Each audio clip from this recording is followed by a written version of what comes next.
ត្រីប្រាសំយ៉ងជូរអែមនេះបងប្អូនតិចថាដាំបាយមួយឆ្នាំនឹងសល់អីទៅគឺអត់ទេមានតែខ្វះក៏អាចថាបានដែរដោយសារតែត្រីប្រាសំយ៉ងជូរអែមហ្នឹងគឺរសជាតិឆ្ងាញ់បងប្អូនធ្វើឲ្យអាចញ៉ាំជាមួយនឹងបាយក៏ឆ្ងាញ់បានបបរសទៀតគឺកាន់តែត្រូវរសជាតិត្រីប្រាសំយ៉ងគឺឈ្ងុយចេញពីស្លឹកខ្ទឹមហើយនិងខ្ទឹមសខ្ទឹមក្រហមនេះចាចំពោះការធ្វើរបស់ខ្ញុំជាដំបូងគេដាក់ខ្ទឹមសយកមកលេងគឺយើងលេងនឹងបើចាំឲ្យខ្ទឹមឡើងក្រៀមទេបងប្អូនមើលថាវាមានក្លិនឈ្ងុយហើយគឺយើងអាចដាក់ខ្ទឹមសនិងខ្ទឹមក្រហមជាប្រភេទក្របៗអញ្ចឹងចូលតាមក្រោយទៀតណារីឯស្ករក៏ខ្ញុំប្រើជាមួយស្ករត្នោតទៅធ្វើឲ្យរសជាតិសាច់ត្រីប្រាសំយ៉ងរបស់យើងជូរអែមហ្នឹងរសជាតិបែបរៀងមុតហើយឆ្ងាញ់បន្ទាប់មកទៀតគឺខ្ញុំដាក់ទឹកអំពិលទុំចូលចំនួន2ស្លាបព្រាបាយកន្លះម្សៅស៊ុបមួយចឹបហើយប៊ីចេងហ្នឹងកន្លះស្លាបព្រាកាហ្វេដោយសារតែត្រីប្រាសំយ៉ងរបស់យើងគឺវាមានជាតិប្រៃស្រាប់ហើយអញ្ចឹងហើយចំពោះគ្រឿងក្រៅគឺខ្ញុំលៃលោកមកល្មមជាមួយនឹងរសជាតិគឺខ្ញុំអត់ឲ្យប្រៃដិតខ្លាំងពេកទេបងប្អូនបន្ទាប់ពីខ្ញុំដាក់គ្រឿងក្រៅមើលថាបានគ្រប់គ្រឿងហើយគឺចាប់ផ្ដើមដាក់សាច់ត្រីប្រាហ្នឹងចូលទៅកន្លុកជាមួយនឹងគ្រឿងក្រៅដែលខ្ញុំកូរមិញហ្នឹង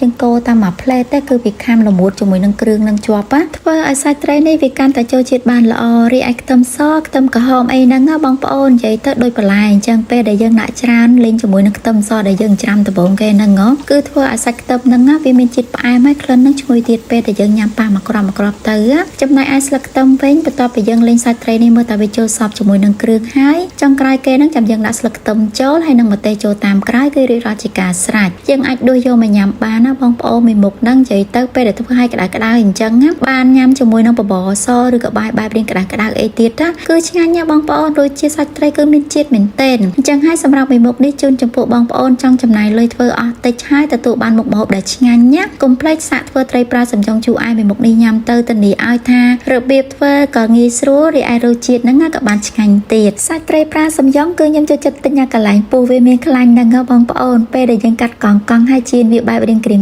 អញ្ចឹងយកមកកន្លុកគ្រឿងអញ្ចឹងទៀតគឺថាចូលជាតិគ្នាញ៉ាំទៅឆ្ងាញ់ណាស់និយាយមែនមួយមុខហ្នឹងណា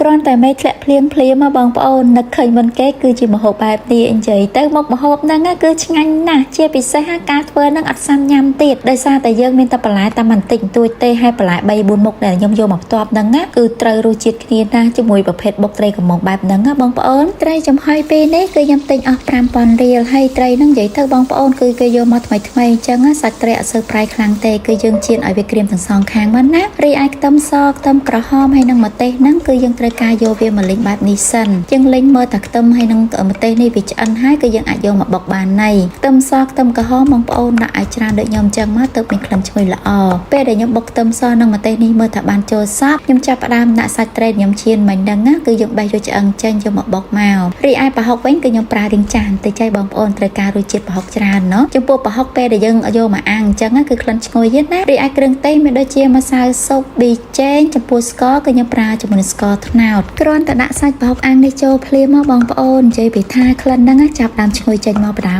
ហើយជាពិសេសក្លិនឈ្ងុយខ្លាំងជាងគេខ្ទឹមដែលយើងលេងមិញហ្នឹងគឺខ្ទឹមសនិងខ្ទឹមក្រហមនេះចាបន្ទាប់ពីខ្ញុំបុកគ្រឿងក្រៅទាំងអស់នេះមើលថាវាចូលសព្វជាមួយនឹងសាច់ត្រីនិងខ្ទឹមលេងចឹងហ្នឹងហើយចុងក្រោយគេគ្រាន់តែយើងច្បាយក្រូចឆ្មាចូលតាមបរិមាណគ្រឿងក្រៅដែលយើងបុកហ្នឹងមកណាបងប្អូនរសជាតិហ្នឹងគឺខ្ញុំយកបែបរៀងមុតបន្តិចហើយគឺក្លិនចាស់ប្រហុក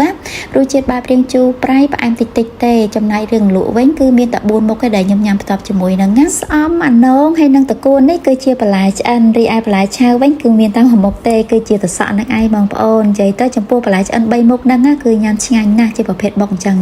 ចំណែកអាណងវិញបងប្អូននៅទិញបានរៀងខ្ចីយ៉ាងបើចាំចិត្តសបកវាចេញទេអាណងខ្ចីអញ្ចឹងយើងស្ងោរតឹងសបកយកមកចុចធ្វើលក់គឺឆ្ងាញ់ណាស់គឺវាមានជាតិទឹកនៅក្នុងហ្នឹងផ្អែមណាចំណែកតកួនហ្នឹងក៏ស្រួយដូចគ្នាបងប្អូនខ្ញុំប្រើជាមួយនឹងតកួនស្រួយយកមកស្រោះចាប់ចុចចលក់ទៅអូយបងប្អូននិយាយមែនថាមុខម្ហូបហ្នឹងដាំបាយពីកំប៉ុងអីតិចថាសល់គឺថាមិនសល់ទេប៉ះមេខែនេះរៀងភ្លៀងត្រជាក់ទៀតញ៉ាំតាមមួយផ្លែតអស់បាយអត់ដឹងខ្លួននេះណានិយាយទៅមុខម្ហូបមួយពេលនេះខ្ញុំចំណាយលុយអស់តាម10000រៀលតាបងប្អូនត្រីចំហុយ 5000 អាណងតសក់តកូនអីនេះទិញ 1000 ដូចគ្នាចំណែកស្អំគឺទិញអស់